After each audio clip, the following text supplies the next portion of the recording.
Daniel, a software engineer, approached the world with strict logic. To him, dreams were random neurological static, electrical signals firing without meaning inside a sleeping brain. That perspective shifted following a specific dream at exactly 3:17 a.m. In it, Daniel stood on an empty subway platform. A man he had never seen before looked directly into his eyes, whispered a warning, and then collapsed onto the tracks.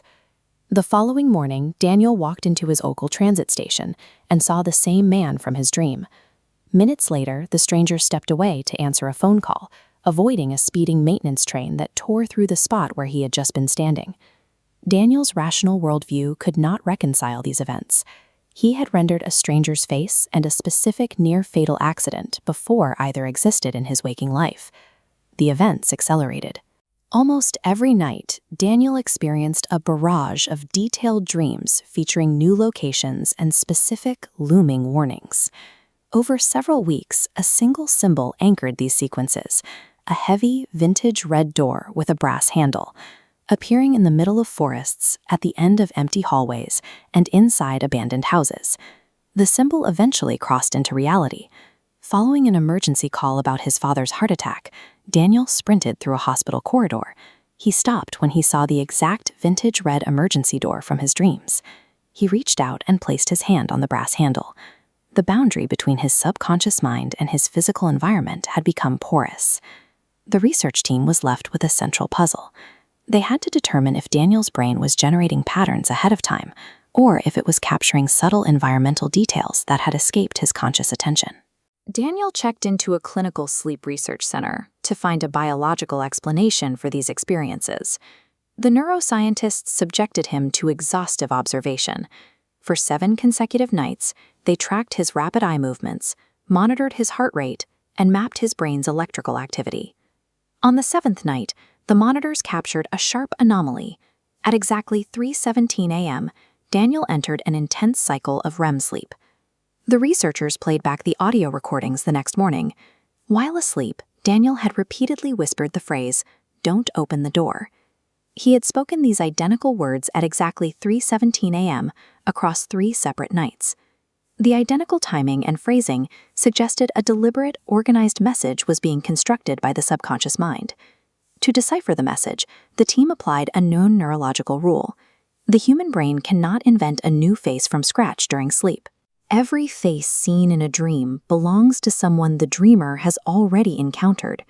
The researchers reviewed Daniel's history, auditing security footage from his office and years of vacation photos to find the origin of the subway stranger. They found him in a photograph taken 3 years earlier. In the blurry background crowd of a public square, hundreds of feet from Daniel, stood the exact man from the subway platform. Daniel had never consciously registered the man's presence. However, his visual cortex had captured the detail, storing it alongside millions of other background elements that the conscious mind ignores. The subway stranger was a deep archival retrieval.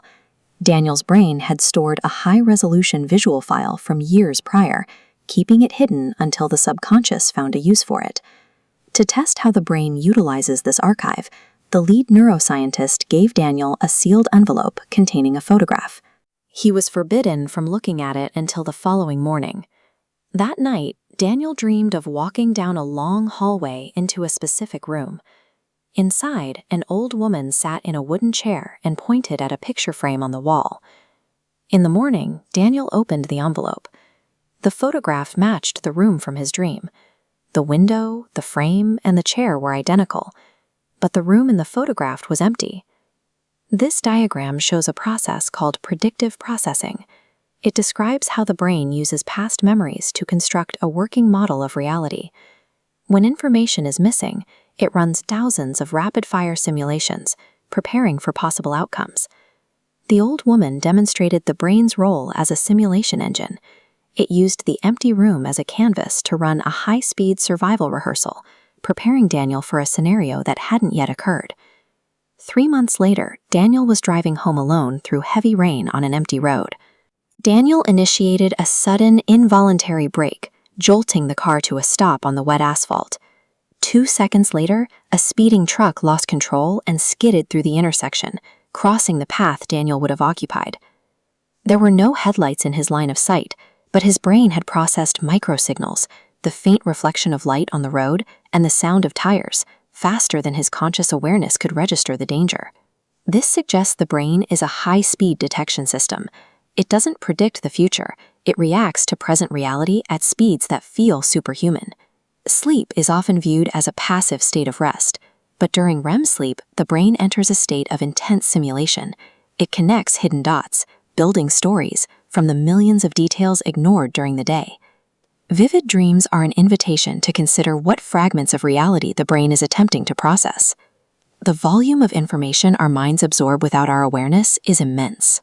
Understanding how the brain navigates this hidden data is the first step in solving the mystery of consciousness, a subject we will explore in our next episode.